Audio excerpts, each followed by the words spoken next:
We're going to try making this video again for you guys to show you kind of the methods that I go about. A lot of people say, oh, don't use statutes, codes, city ordinances, rules, and regulations. The reason I'm using them is to show the points of authority that even their system recognizes. I'll later on go into common law, natural law, God's law, obviously, showing that these codes and God's law actually are in harmony. Okay, and the UCC even says that when the UCC is found to be not concise with the common law, it is void. So anyway, this is Freedom of Information Act. Of course, if you're going to do a registered mail or certificate of certified mailing, you want to put your certified mailing number on that document. Okay, who it's from, who it's to. And of course, I've structured this on legal documentation just to give it that much more appeal to any lawyer or anybody else that's going to look at it. They might go, ooh, okay, what do we got here? All right. So this one is being addressed to Mike Burton, District 3 Commissioner, Grant County Board of Commissioners, and its trustees, agents, employees, commissioners, assigns, trust protectors, and attorneys. The address is there, the phone number is there, and if you're fortunate enough to find an email or a fax number, make sure to put that on your document, all right? You always want to make sure everybody's information is true, correct, and accurate to the best of your knowledge and is all there, okay? Under the Paper Reduction Act, we can require that everything is handled via email because emails are submissible or admissible in court. So that's another thing that you can do if you don't necessarily have a printer or the money to spend on all the ink and the paper and the certificates of mailing. You can do things through the internet via the electronic services of email. Okay, so let's get into this. Freedom of Information Act is not recognized any longer. It was at one point in Indiana, and now they're stating that through my due diligence that you have to quote this code right here. Okay, Access to Public Records Act per Indiana Code subsection 514.3.1 ET SEQ. So for all those people out there that say, oh, I don't read statutes, don't read codes, don't do all that stuff, if you're looking for a point of authority to put a strong foothold in, you can say, you know, under the Freedom of Information Act, I require you guys to do this, and they can say, well, that's denied. Well, it's funny because under the Freedom of Information Act, I have also found in your Indiana Code that you also participate in the Freedom of Information Act. You just call it something different, which is called Access to Public Records. So if you're going to deny me my Freedom of Information Act, I need to find the finding of facts and conclusions of law as to how you're going to deny me on the Access to Public Records Act per the Indiana Code, which has been placed in your guys' code that you recognize for the information that I request. All right? So it just gives you a little more of a foothold of authority to tell them, hey, listen here, you little peasants, you're going to give me exactly what I'm asking for. You're not going to give me any lip or trouble about it.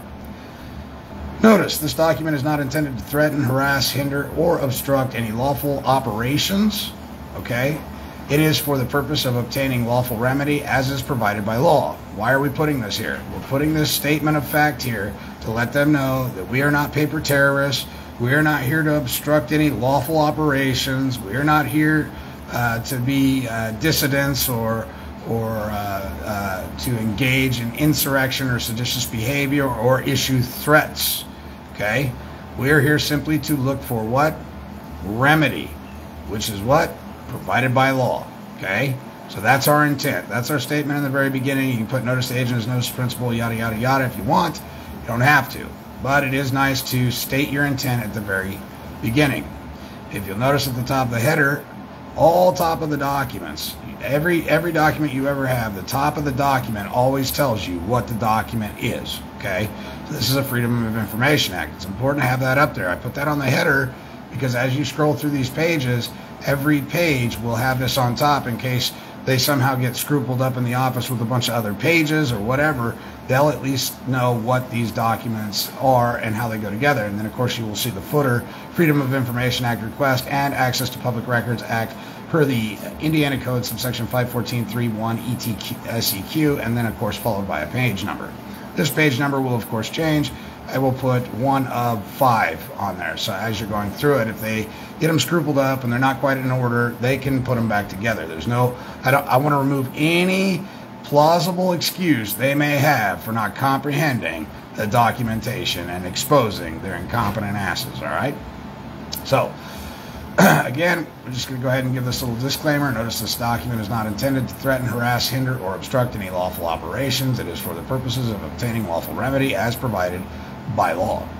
This is a request under the Freedom of Information Act, the Sunshine Act, Title V, USC, subsection 552B. Okay, this right here is universal. It can be used in all 50 states, okay? Just so you know. And then the Indiana Access to Public Records Act, subsection 51431 ET-SEQ.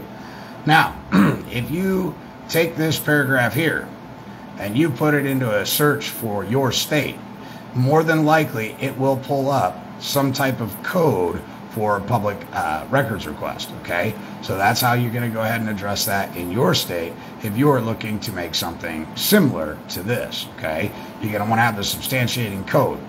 When I create my documents, I always attach the code with the writing within the code so people can identify it, that I'm not just making this shit up out of my head or pulling it out of a hat. It actually exists in their documentation. So if they're going to refuse it, I need to know on what grounds and basis they're denying it, okay? Access to Public Records Act, APRA, key definitions. This is what they're responsible and required to produce if you do the Access to Public Records Act, okay? Key definitions. Public record means any writing, paper, report, study, map, photograph, book, card, tape, recording, or other material that is created, received, retained, maintained, or filed by or with a public agency, okay? And which is generated on paper, paper substitutes, photographic media, chemically based media, magnetic or machine readable media, electronically stored data, or any other material, regardless of the form or characteristic. Indiana Court of Appeals has added to the definition of materials created for or on behalf of the public agencies inspect, includes the right to make notes, abstracts, and memoranda, and in the case of a rule, public records, to listen and manually transcribe or make notes. Copy includes photocopying, transcribing by hand, and duplicating electronic data onto a disk, and reproducing by any other means, including by digital camera or handheld scanner. So there's this thing called the Electronic Surveillance Preservation Request. Electronic Surveillance Preservation Request. Write it down. Electronic Surveillance Preservation Request.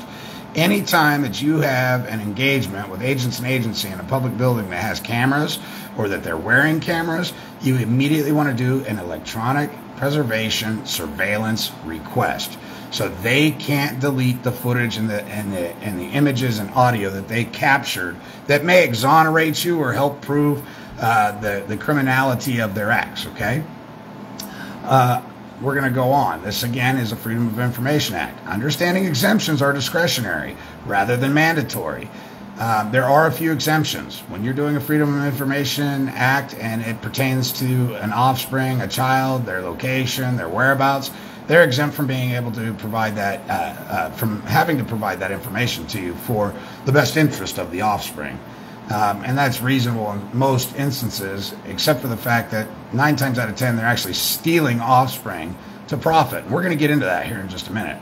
Understanding exemptions are discretionary rather than mandatory. If for some reason you determined any portion of this request to be exempt from release, this is very important, please furnish the following. A, those portions reasonably segregable after the exempt material is redacted, and B, detailed justification for your discretionary exemption, since the overriding objective of the FOIA and or Access to Public Records Act, APRA, this just pertains to Indiana, okay, is to maximize public access to agencies' records, and C, provide the name of the official and correct address to whom an administrative appeals should be addressed. Meaning, If you made a legal determination that I'm not privy to the information that I'm asking for, and you've somehow come to the determination that I do not get to receive it, I want to know who I go to appeal, should it be necessary, and what the name of that officer and the office they hold is, so that I can write my appeal in a timely fashion. Indiana Code 514.3.9. The burden is on the county to prove that the record does not have to be released, okay? This is going to be found in every state. You're just going to have to find your code for it, okay? The burden is always going to be on the county or the state to prove why they don't have to release the documents.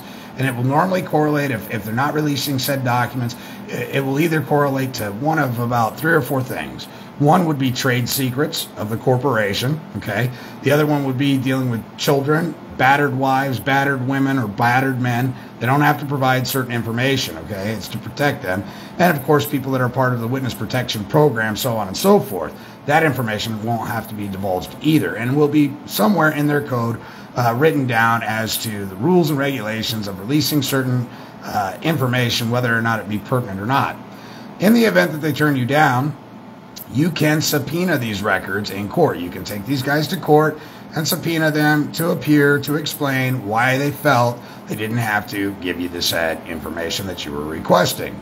Okay? If the court finds that the reason for not divulging the information is not pertinent or irrelevant, they will quickly prompt an order for them to release said documents within a set amount of time. Okay? I am requesting certified copies of records in lieu of personal inspection of the requested records. I am attesting under the penalties of perjury under the laws of the United States of America, Title 28 U.S.C. subsection 1746.1.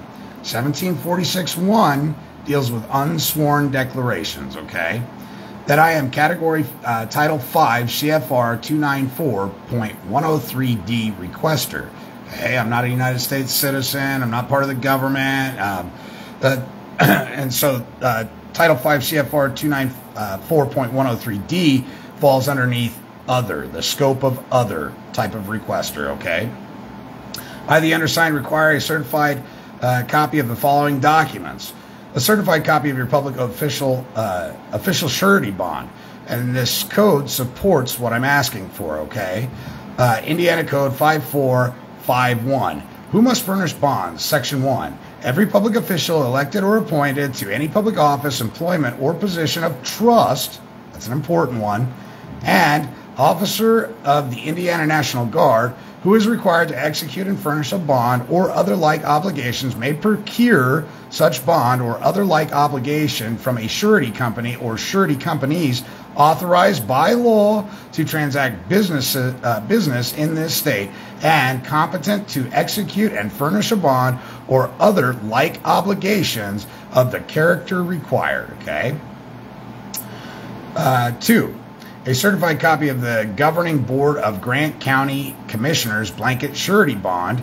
So if they've got an individual surety bond, here's the code for that in Indiana. And, of course, you'll be able to find the code in each one of your states. You simply just got to type in surety bond, code for state of Texas, Indiana, Colorado, Arkansas, whatever. It'll pull up. All right?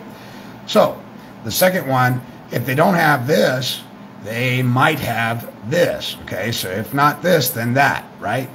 So, and maybe they do have a surety bond, and they're also covered by a blanket bond. We want to know if they've got both, because the blanket bond may only cover a certain portion of the claim. We may have to make a claim against the surety bond for the rest of it, okay? A certified copy of the Governing Board of Grant County Commissioners blanket surety bond if your board requires the members to be bonded under a blanket bond. That's Indiana Code 541.18b. Blanket bonds are allowable if they are authorized by ordinance. I don't have the ordinance, and we'll see whether or not they provide the ordinance. Endorsed to cover faithful performance and including aggregate coverage sufficient to cover all officers, employees, and contractors required to be bonded. Number 3, a certified copy of your errors and omissions, E&O, a surety liability insurance policy, and the duty of care policy. Okay, we want the policy because we want to go through there and find out if they're in breach of their policy. We already know they're in breach of trust, they're in breach of their oath of office, they're engaged in human trafficking and extortion and RICO violations. However, we want to see how their policy correlates with their oath of office as well. A certified copy of your Grant County Commissioner's crime insurance policy. Crime insurance policies provide additional coverage for criminal acts or omissions committed by officers, employees, or contractors are permitted if they are authorized by ordinance or resolution. That's Indiana Code 54118C. The SBOA will not take audit exceptions if a political subdivision purchases a crime insurance policy in lieu of a bond if the crime insurance policy is authorized by ordinance, endorsed to cover faithful performance. These are the requirements the crime policy must have, and includes aggregate coverage sufficient to cover all officers, employees, and contractors required to be bonded. Aggregate liability. When they were talking about aggregate liability, I had to go find aggregate liability because I want to know what it is and what it covers. Aggregate liability. The aggregate liability for a surety or insurer for a policy year is the sum of the amount specified in the bonds issued by the surety or insurer for that policy year. Indiana Code 54118M2. For example, if a clerk treasurer has 4 consecutive year bonds for $30,000, the maximum liability of the insurer will be $30,000 in each of the 4 years. Okay. I think we're at number 4. Number 4, a certified copy of the Grant County Commissioner Risk Management Policy, Indiana Code 27129, Indiana Code 271299. Okay, now this covers Indiana Code 27, near as I can tell from my due diligence, covers financial institutions. Well, I've got news for you, people. Every government entity is involved in is financial. Okay, so they're all financial institutions in one way, shape, or another. They're either ledgering accounts, they're moving monies, they're negotiating securities, they're negotiable instruments. So this pretty much applies to everybody. Liability insurance or indemnification, state responsibilities for commissioners' obligations, Section 9A. The commissioner shall purchase liability insurance for or otherwise indemnify its members against personal liability for acts and omissions arising out of their performance in good faith. Well, if they're not honoring their oath, ladies and gentlemen, they are not in good faith, they are acting in bad faith of their duties as members of the commission. B, the state is not responsible for the payment of any obligation of the commission as added by Public Law 162-1986, Section 1. 5. Certified copy of Grant County Commissioner's Certificate of Liability. State law authorizes a county to purchase insurance to cover the liability of itself or its officers and employees. Okay, it says it allows it. It is not mandatory. It is not must. Until we get down here, the county must purchase. Okay, this word "must" means they must equivocally do it. The word "shall" means they may or may not sometime in the future. The word "must" is very clear. The word "must" means they have to do it. The county must purchase liability insurance by invitation to and negotiation with regular providers of insurance. Indiana Code 3413-320. State law also permits counties to participate in other options, such as self-insurance and insurance pools. So this would be like the surety bonds, and then the insurance pools, of course, would be something along the lines of everybody pulling together with their fiat to put in escrow, essentially, enough funds to cover for damages and what have you. Public officials and or any other bonds pertaining to the proof of liability and policies based on any and all losses of financial responsibility due to negligence, dishonesty, and or honest services fraud. Any and all based on the contract of terms and conditions. Number 6, a certified copy of your Grant County Commissioner's Faithful Performance Bond, IC 511-115, bonds and primary policies for faithful performance. A, the state examiner, deputy examiner, and field examiner shall each give bond for the faithful performance of the examiner's duties in an amount determined by the audit committee and based on applicable risk considerations. However, file examiners may be covered by a blanket bond or crime insurance policy endorsed to include faithful performance under IC 541 15.1. Subject to approval of audit committee and state examiner. B, the commissioners of insurance shall prescribe the form of the bond or crime policies required by this section, IC 511-115, amended by Public Law 157-2020, Section 7, EFF 71-2020 is when that was implemented. Formerly, the acts were 1909 C55, S16, Acts 1967 C268, and S period 1 period. Now, you can go back and see what they have changed since 2020, okay? You can go back in time and kind of look at and see how they've changed it.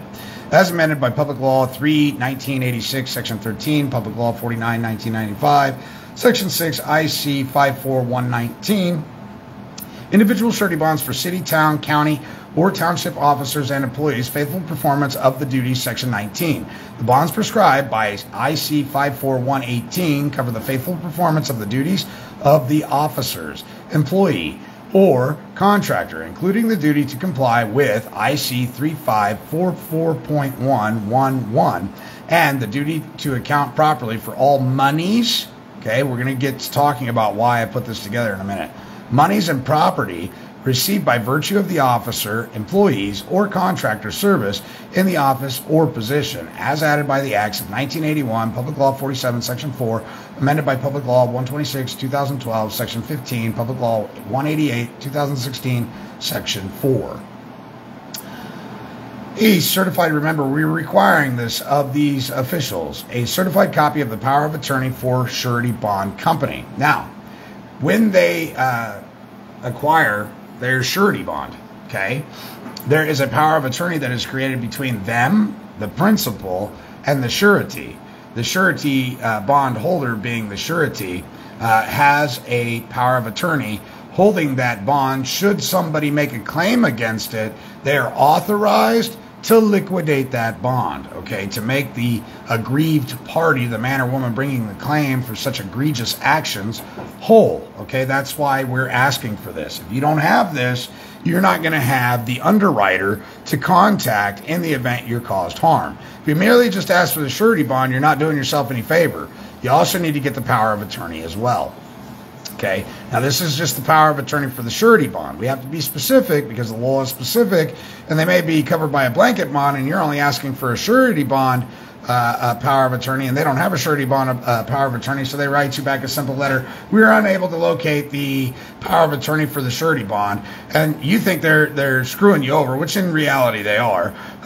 But the truth of the matter is they don't have a surety bond, so you're asking for something they don't have, and they give you a vague and ambiguous piece of paper saying we're unable to comply with you at this time, and really what they should have done was said, you know what, we're not covered by a surety bond, we'll go ahead and send you the blanket bond power of attorney. Okay, so this is if not this, then this is what I want, and if you have them both, then I want them both. Okay, a certified copy of blanket bond power of attorney for the surety bond company. Again, the reason that you're wanting this power of attorney is this is going to tell you who the underwriter is. This is going to tell you the company that is holding the bond, okay? The surety. I think we're at number 7. A certified copy of your oath of office. Oath of office, the Indiana Constitution, Article 15, Section 4, and state law require all officers to take a prescribed oath prior to assuming their duties. Any official who has the power to administer oaths may administer the oath. In practice, although it is not a requirement, most county level officials give their oath before either the county clerk, this is important, or a judge, okay? Judge of one of the county level courts. The officer swears or attests to the oath on the officer's commission or certificate of election. Oaths are filed with the county clerk. For county commissioners, assessors, and council members, failure to deposit a copy of the oath may result in vacating the office, okay? And that's Indiana Code 541. Whereas the oath prescribed for the commissioners of Grant County, Marion, Indiana is as follows. I, the undersigned, do solemnly swear or affirm that I will support the Constitution of the United States and the Constitution of the State of Indiana, and that I will faithfully, impartially, and diligently discharge the duties of the office of County Commissioner of this county according to the law and to the best of my ability. Okay, so right here, remember when I told you to pay attention to the word trust? When they are entering into this contract here, or this contract here, these are, they are entering into a trust compact, a covenant, okay, to uphold the constitutions, all right? And the constitutions, if you read the preambles, were created for our peace, posterity, general welfare, okay? Government wasn't instituted amongst men to lord over them. It was instituted amongst men to protect their unalienable rights and their property, okay? So what we have here is their oath of office, and we're going to accept their oath of office as soon as we receive it. We're going to do an acknowledgement and acceptance of their oath of office, and we're going to bind them to that contract, okay? Because we are the beneficiaries, which proves the trust relationship, okay? There's no higher violation in law than breach of trust, all right? Number 7, I request certified copies of all directors, executive directors, commissioners, trustees, agents, employees, assignees, et al. Of their nationality, okay? I want a written statement, an affidavit, a statement of fact as to their nationality, okay? As well as political allegiance, and this is important because the 10 square mile area of Washington, D.C. is not the 51st state. It is not a state at all, okay? So, with that being said, if they have a political allegiance to the United States, right, the 10 square mile area known as Washington, D.C., I need to see their delegation of authority to operate outside of it in the 50 states, okay? Who authorized them to step outside of their political zone, all right? And proof of verifiable certificate of status.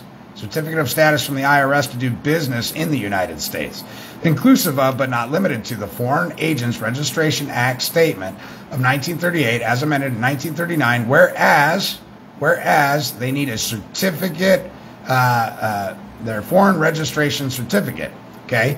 Title 18 USC 1481 A2 and A4A states, once an oath of office is taken, citizenship is relinquished. Thus, you become a foreign entity, agency, or state. That means every public officer is a foreign state, including all public subdivisions. Title 22 USC, Foreign Relations and Intercourse. Chapter 11 identifies all public officials as foreign agents. 19, Corpus Juris Secundum, subsection 883, the United States government is a foreign corporation. With respect to a state.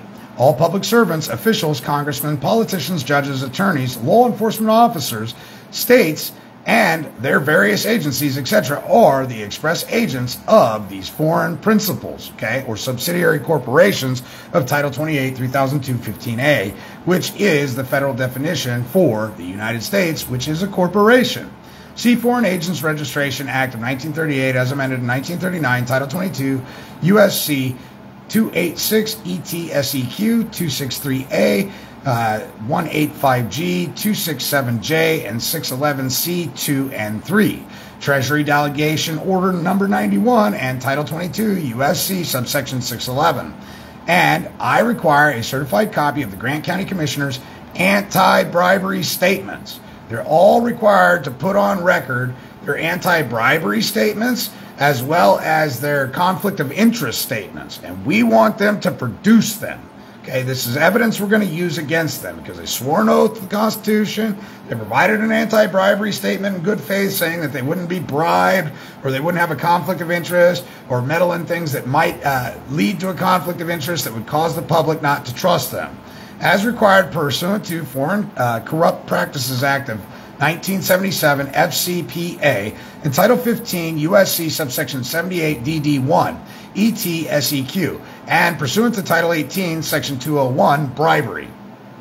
Number 8, I require per the Indiana Code 231511 any and all assumed business name certificates from individuals who fail to identify under the Real ID Act and per Title 18 subsection 1342 proper name. Filing or filings of certificate of assumed name record applicability to corporations fees section 1. A. Except as otherwise provided in section 2 of this chapter, a person or general partnership conducting or transacting business in Indiana under a name, designated or designation or title other than the real name. All right, this is under the Real ID Act. It's a full legal name. First, middle, last. Okay, of the person or general partnership conducting or transacting the business shall file for record in the office of the recorder of each county in which a place of business or an office of the person or general partnership is situated, a certificate stating the assumed name or names to be used and full name and address of the person or general partnership engaged in or transacting business.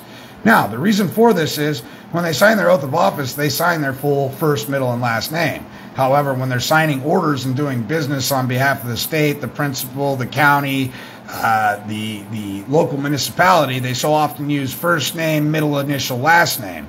Well, they're operating outside their scope of authority because they're operating outside their oath of office, okay? And then when lawyers do this in a court, it's a violation of Federal Rules of Civil Procedure 11B. They're not identifying under the Real ID Act, okay? And they're using false and fictitious unregistered DBAs or assumed business names to orchestrate a scheme or a fraud against you, all right? Pay attention. Ain't going to repeat that. Indiana Code 2315.15, person defined, Section 5. As used in this chapter, person means an individual, okay, an association or other legal entity. And I didn't put it on there, but it goes on further to articulate that it does not include a corporation, so on and so forth. And it goes through general partnership, joint ventures, stuff like that. It specifically means an individual, an association, or other legal entity, okay? This I'm going to change around a little bit. I don't like the wording, but I'm going to fix it. I'm a private citizen seeking information concerning your public official surety bond that you are required by the state of Indiana to obtain before swearing the oath of office per IC 5419. Time limitations for bonds. Failure to comply with Section 9, an officer required to give an official bond shall give the bond before the commencement of his terms of office. If the officer fails to give the bond before that time, the officer may not take office, okay? Public official surety bond request fall under the Freedom of Information Act, FOIA 5 USC subsection 552, the Sunshine Act 5 USC subsection 552B, Indiana Access Public Records Act subsection 51431 ETSEQ. And by law, you are obligated to supply the undersigned with this information. The Indiana Access to Public Records Act requires a response time within 7 business days, IC 51439C. If access to the records I am requesting will take longer than 7 days, please contact me with information about when I might expect copies of the or the ability to inspect the requested records. Thank you for your honest services in advance. The reason I use honest services is because honest services fraud, you may already be guilty of it, okay? So putting this in there, I'm going to come back and if they're not executing their duties faithfully, I can get them for honest services fraud. Sincerely, and then your name. I'll come back to you with the next video. The next video, of course, is going to be on notice of intent. Here it is. Notice of intent to file a claim against bonds. Okay. State of Indiana, Grant County, City of Marion. Notice of intent to file a claim against your surety bonds, and I'll include others in there. And you can see I'm going to go into notice of agent. Notice to agent is notice to principal. Notice to principal is notice to agent. This is a maximum of law. We always like using maxims. And I'm just going to read you the first paragraph of this so you understand when we come back what we're going to be getting into, because this affects almost every American throughout the United States, and it affects a lot of people throughout the world. It has come to my attention the egregious deception perpetrated against the American people by the state government, federal government, county government, and Bar Association. Whereas the legislators have implemented provisions for which are voluntary, otherwise legally speaking would be unconstitutional. The problem I have found is that due process is clearly being violated, as well as oaths of offices for the benefit to the state treasury for federal funding and federal grant monies, rendering all cooperative agreements with the federal government, state government, county government, and local municipalities for the Title IV-D federal funding and grants, a RICO violation, civil rights violation, breach of trust, executive order violation 13818, and executive order violation 13903, human trafficking violation, trafficking of children violation, violation of Title 18, 241 and 242, violation of the ICCPR, International Covenant on Civil and Political Rights 1 through 27, violation of the state of Indiana's Constitution, and a violation of the United States of America's Constitution, whereas, and then I will go in to exactly point by point by point by point exactly how they're doing it. I'm going to show you guys all their codes, all their contracts that they're entered into, and let me just show you briefly who's all involved with this. A court, a prosecutor, or other law enforcement officials, a sheriff, a clerk of the court, a clerk, a recorder's office, the treasurer's office, the governor, county commissioners, attorney general, secretary of state, state treasury. They're all involved in the Title 4D scheme against the American people. When we come back, I'm going to show you guys how to whoop their ass, because we're just going to collapse their bond. No need to go to court, argue semantics, and sue them that way. Just show the insurance company the claim that you're bringing forward and the fact that it's all been orchestrated and illustrated and conveyed through the Bar Association, through the federal government, for joint ventured contracts, for federal funding, in order to steal, fleece, and extort you of your life source energy, your family and friends, your elders, and the offspring. And they're getting paid for it. There's huge incentivized payments through TANF and through the CFR 303.101C2, the Slick Willie's Bill 666, which was actually enacted into the legislative branch, which means there's a separation of powers violation with the judiciary coming in and administering. And I'm going to get into that when I get back. Are you completing templates? Yes, I am. Yes, I am. I am completing templates. This is going to be deep.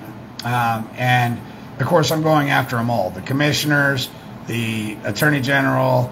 I just got information provided to me through Teresa where the actual judge I'm dealing with was appointed by the governor of this state, no bullshit, to head the child abduction ring that they're part of. And I was blown away by that. So there's an actual